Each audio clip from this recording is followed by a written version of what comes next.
eso. Acá No, tenemos no es un una invitado. canción de María Elena Walsh. Un invitado que tiene que ver con la historia de Sapos de Es otro algo, pozo. le damos la bienvenida a Emiliano García Blaya, que es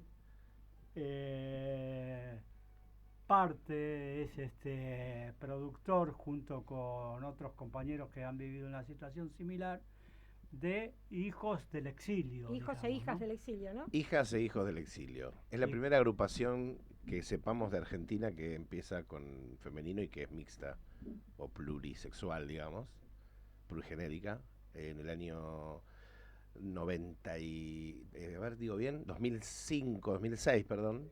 En realidad 2005, pero voy a decir 2006, ya van a saber por qué. Se llamaba Hijos del Exilio. Y al poquito tiempo una compañera se puso al frente de decir no, es hijas e hijos del exilio. Primero porque eran muchas más mujeres que varones.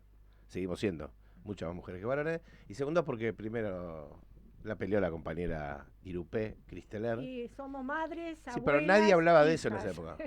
2006, nadie hablaba de cambiar el nombre de la agrupación ni nada de eso. De las ¿Sabés qué? agrupaciones. No sé si vas a coincidir, Emiliano, ver. pero las organizaciones de derechos humanos, las primeras locas que empezaron a dar vuelta a la plaza, Mujeres, por eso. y todo lo que vino construyendo el movimiento de derechos humanos fue atacado desde distintos puntos, digamos, ¿no?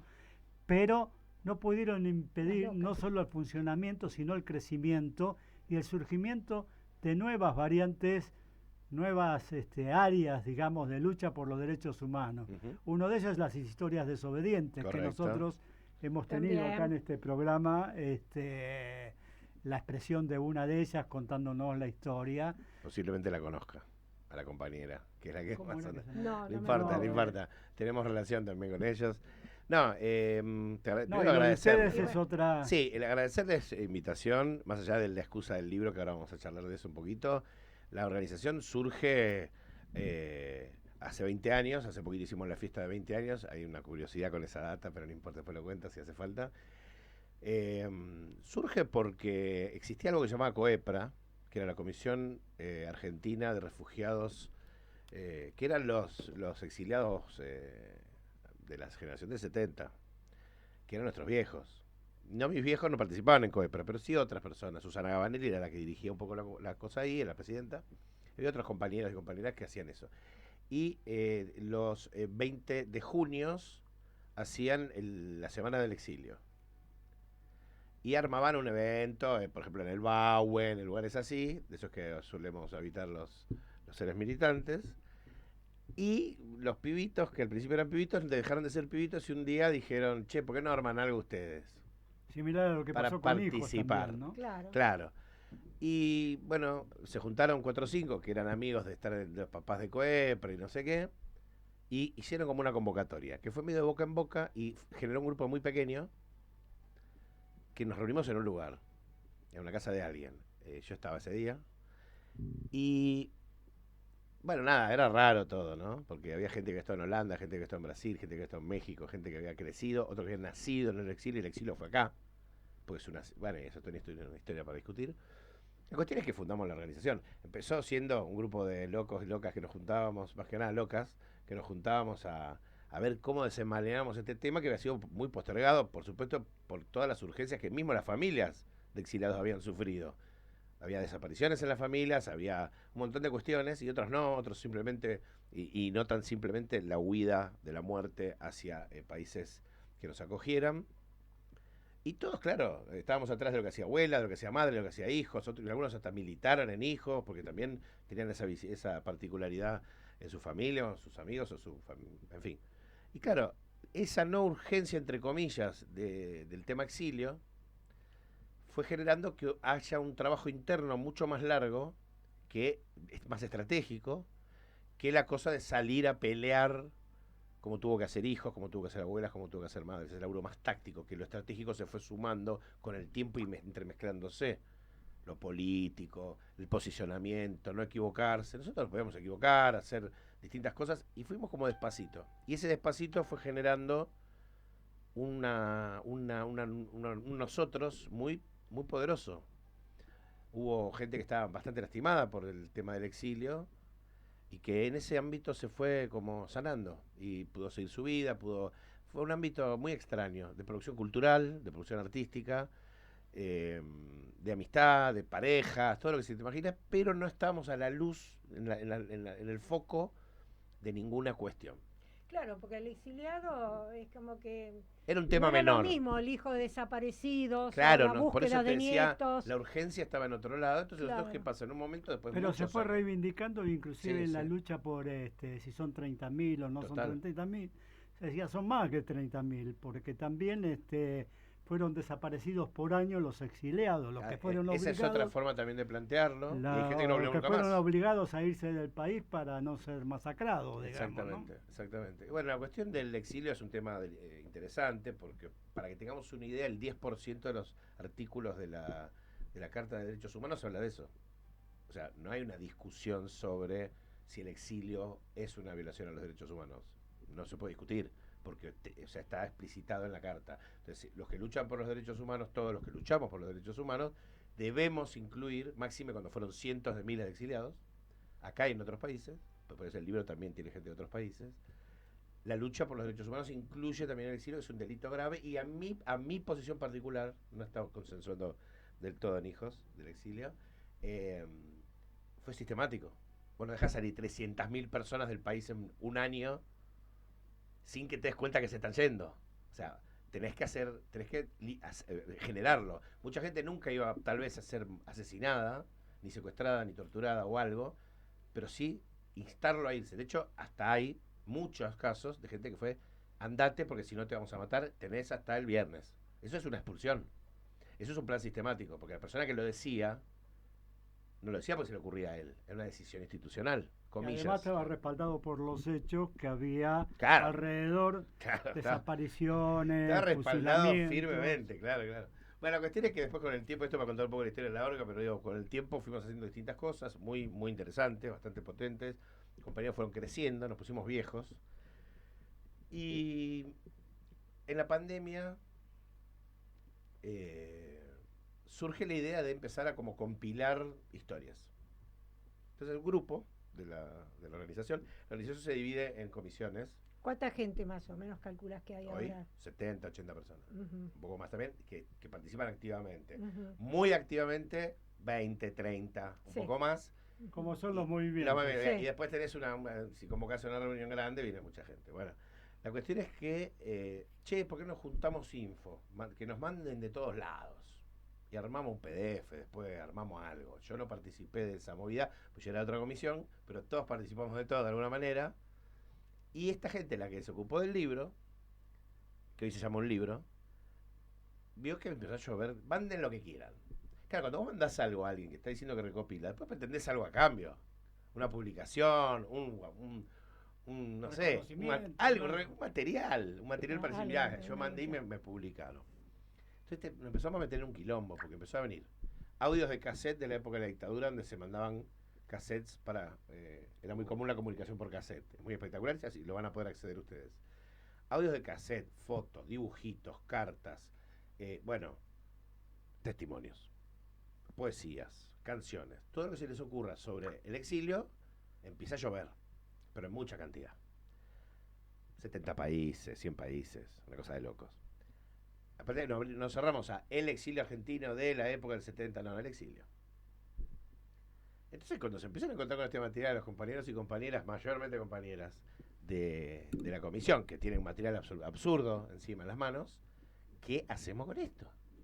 Entonces se decide hacer un libro.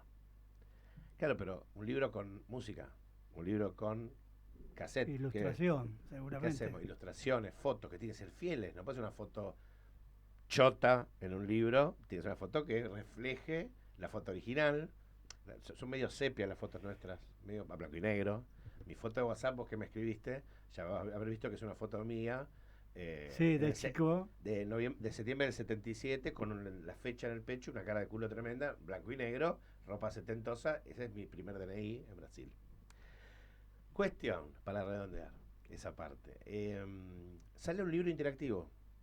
La gente de Filosurfer, que es una editorial, y la gente de la Universidad de La Plata, se combina con nosotros y hacemos un libro cuyos capítulos son muy cortitos, pues muchos testimonios, entonces muy impactantes, muy directos, son trompadas que hay una tras de otra. Muy cortitos, te hablo de una página, media página, cosas muy cortitas, muy potentes también. Que a veces es un link QR, que ¿quién lo almacena? Universidad de La Plata. Entonces hicimos esos links, hay un audio. ¿Qué área de la Universidad de La Plata? Me mataste, porque yo ahí no laburé con eso. Ah. Es todo muy segmentado en HD. Cuestión, después te averiguo. Entonces Filosurfer hace toda la parte de edición del libro y también participa en la curaduría a nivel, porque ellos son los expertos lo hicieron excelentemente. Y nosotros, el material tuvo que elegirlo, el criterio de selección es muy delicado, porque hay una curaduría bastante delicada. Si vos compilás 3 cuentos, bueno, son 3 cuentos. Pido 100, elijo 3. Pero si vos tenés 200 historias y tenés que publicar 70 o 100, bueno, es delicado. ¿Por qué que nadie quede lastimado. Por supuesto que con todo ese material lo seguimos teniendo y por supuesto vamos a un día de mañana a sacar una edición 2, no para mejorar la anterior, sino para nuevas historias. Claro. Nos fue muy bien con el libro, salió a la venta. Esto lo saqué yo en el Club Larrazábal, que estuvieron el año pasado. Yo estuve ese día. ¿Tuviste? No me acuerdo. Es más, me invitaron a hablar. Pasé a hablar. No me acordaba, mira. Sí, pasé a hablar. Yo fui a visitar estaba Hugo Cabañas. ¿De la foto quién es? Hugo Cabañas, compañero de ATE, que trabaja en ¿cómo se llama? En la CENAF.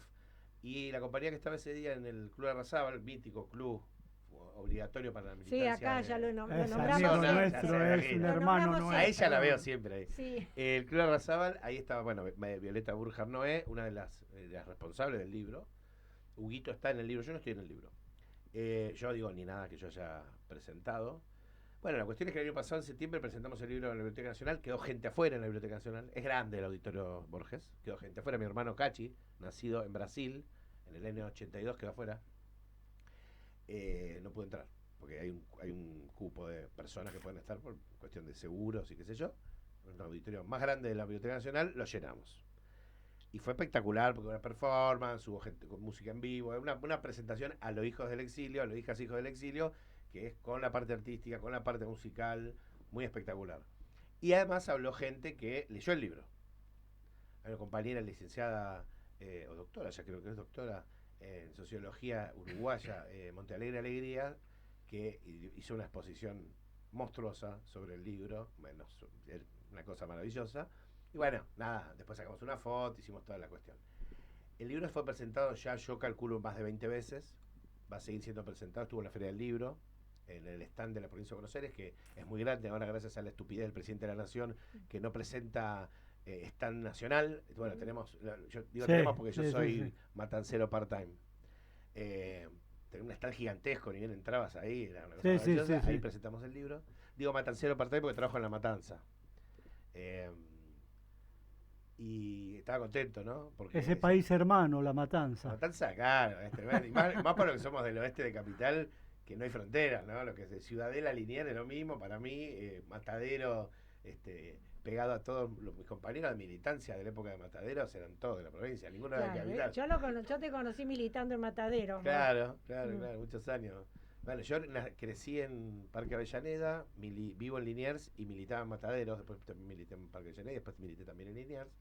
O sea, yo era Mr. Comuna 9, pues los 3 barrios de la Comuna 9, conocía gente, conocía el palo político y todo, era muy divertido. Y ahí sí participé como hijas e hijos del exilio, además de la militancia política en algunos eventos. Y bueno, seguimos presentando el libro, es una maravilla. Les garantizo que es muy loco estar viendo el libro y de repente aparece un QR y decís, a ver qué hay acá. Y aparece la voz de una nena. Ay, qué mal, debe ser impactante. Es muy impactante. Aparece la voz de una nena hablándole a la abuela, no sé cuánto, el acento. Después hay otro que es, por ejemplo, una nena que va a hablar, son cortitos audios y la nena va hablando cada vez más en venezolano. O sea, empieza hablando en castellano, criollo, porteño, y se le va viniendo el acento y ya directamente después es una piba venezolana con un súper acento y se va convirtiendo, o sea, es muy espectacular. Y bueno, es parte del fenómeno, ¿no es cierto? Sí, es lo que les pasó a esa niña. Van expresando la evolución de su identidad, totalmente, digamos, ¿no? Sí. Que están acá, ya hablan como acá, pero no se olvidan Tal de cual. dónde estuvieron, digamos, ¿no? Hay una cosa interesante que pasa ahí con el tema de la identidad, creo que es clave en este problema, porque cuando nosotros hablamos de la identidad, la palabra identidad a nosotros todos nos remite de inmediato a la lucha por los derechos humanos. El derecho a la identidad. La identidad de nuestros desaparecidos, ¿dónde están? La identidad de los compañeros apropiados, ¿dónde están? ¿Quiénes son? Les estamos negando la identidad ahora a un montón de pibes y pibas que tienen mi edad, que están desaparecidos con una falsa identidad.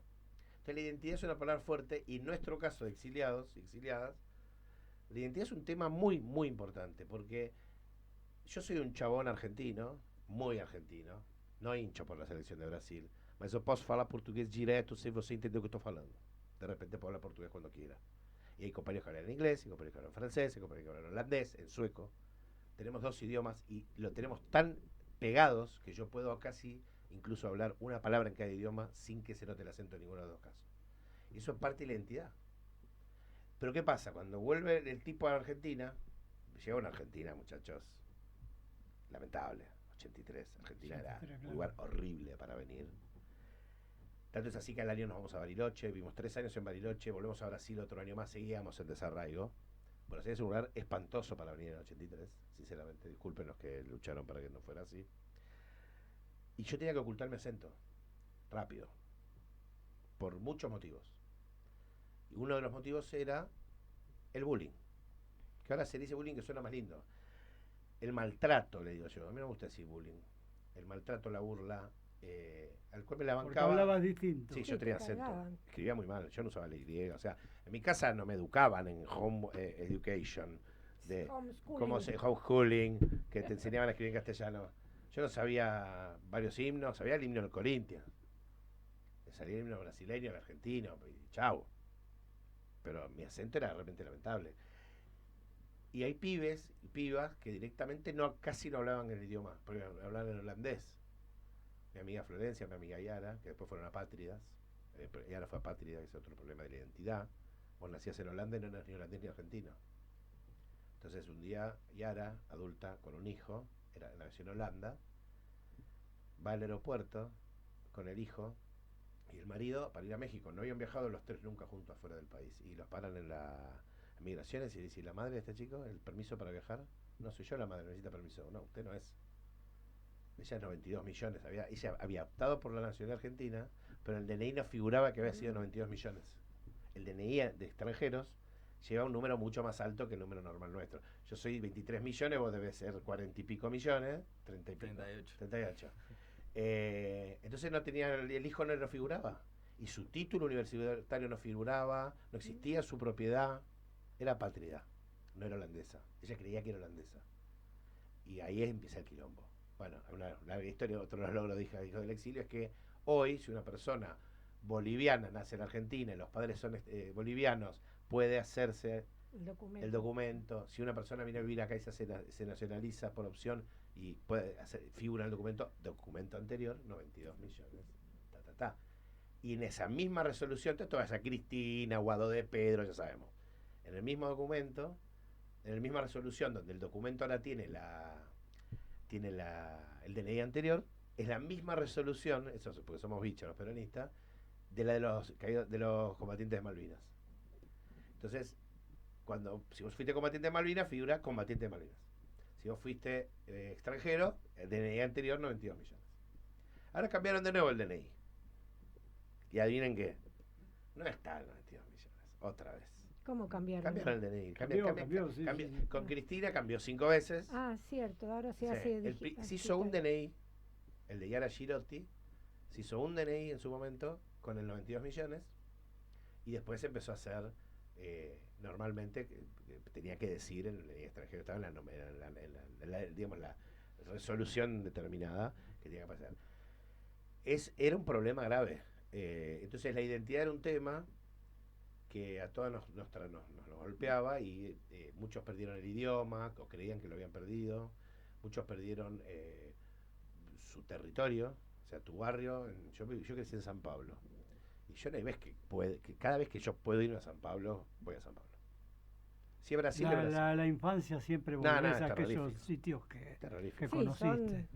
Son cosas de la memoria que es imborrable. La infancia, el olor. Y lo que dejaban acá, las propiedades, porque muchos se partieron y dejaron todo acá. ¿Qué pasó con eso? Eso hay que hablarlo con la generación de mis padres. Emiliano, mira, son y Pero lo que te 56. puedo contar, ya te dejo. Lo que te puedo contar es que tuvimos que dejar los juguetes, sí, las mascotas. Qué allá. terrible, claro. Encima de los amigos. Claro. Y no, como siempre pensamos en volver, tampoco pensamos mucho en despedidas. Eso fue un tema. Hubo muchos temas interesantes. Vos tenés que No, hacerlo. te decía que son y 56, nos quedan 4 minutos de programa. Ujú. Tenés que hacer el programa vos. No Me yo. gustaría que hables del libro para que la gente sepa y pueda acceder a él y pueda interesarse y conocer las historias.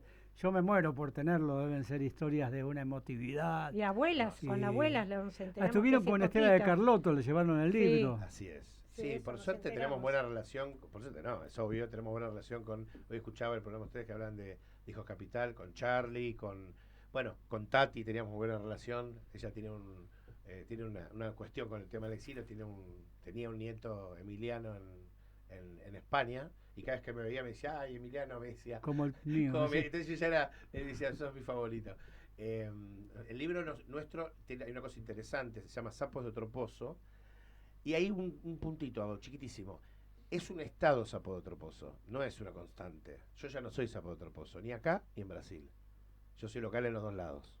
Hubo un estado de Sapo de otro pozo. Ese estado de Sapo de otro pozo es cuando te das cuenta que acaba de pasar algo, que es que sufriste. Claro, que no sos ni de acá. ni Ese de es el allá. momento, ese es el momento crítico. Ese es el momento crítico. Por se eso llama Emilio así. J rescató la canción No soy de aquí ni soy de allá, ¿viste? Bueno, es una canción de la Gran 7, Chitans, claro. una banda brasilera, también tiene una canción que se llama Lugar Nenhum, que quiere decir de ningún lugar, y habla un poco de eso. El libro lo pueden comprar, si ponen Hijas e Hijos del Exilio, el Sapos de otro pozo en internet, al toque aparece la lista o van a Hijos del Exilio, en cualquiera de las redes, Hijas e Hijos del Exilio, van a encontrar dónde comprarlo. Está el Gato Escaldado, que es una famosa librería. Hay un montón de lugares para comprarlo. Pueden comunicarse con nosotros y que nosotros les acerquemos el libro. El precio del libro siempre fue muy barato, muy ahí para cubrir los costos de un futuro libro y nada más, no para hacer negocio. Así que bueno, nada. Les recomiendo que entren en internet, busquen Hijas e Hijos del Exilio, que realmente es difícil no encontrarlos, porque no es algo muy específico. Sí, no solo lo vamos a buscar, sino que vamos a elegir alguno de sus buenísimo. historias para leer en el programa, que es una cosa que solemos hacer, digamos. Vos sabés ¿no? que justamente hoy te decía que eran muy cortitas las cosas, te puedo leer, y vos te vas a asustar ahora porque me hace reloj, seguro yo que estuve en radio un poquito de tiempo me asusto. Dice, cualquier cosa agarro, mis abuelos del exilio, relata Violeta Burjar, una amiga, mis abuelos del exilio adoptivos, o sea, señoras y señores que no eran sus abuelos, que hacían de abuelos, le dejaron de enseñarse los cantitos de fútbol y la marcha peronista. Al retornar podíamos gritar, sí, sí, señores, yo soy de Boca, sí, sí, señores, de corazón. Sin embargo, para la marchita tuvieron que pasar muchos años para poder cantarla. Bueno, debe estar lleno de historias tan emocionantes como esa, Así es, ¿no? así es. Linda, ¿Qué te linda parece, historia. Juan, toda esta historia? No, a mí me encanta escucharte a vos, contar esto porque es espectacular. Y también me hiciste pensar en cómo esto de la identidad es una construcción que no es individual, y que tampoco es solamente biológica, sino que también es cultural y que tiene que ver del lugar donde uno nace, donde se cría y bajo qué condiciones. Tiene otro costado que es social. Los chicos que nosotros asistimos llegan a veces sin documentos, Claro. sin claridad, y eso hay que reconstruirlo, hay que hacer todo un Y es trabajo. mucho más para- grave de lo que parece. Sí, sí. Porque decimos, bueno, es un trámite. No, hay un problema ahí. Una vez hicimos una actividad de abuelas con la Casona de los Barriletes, donde tratamos el tema de la identidad visto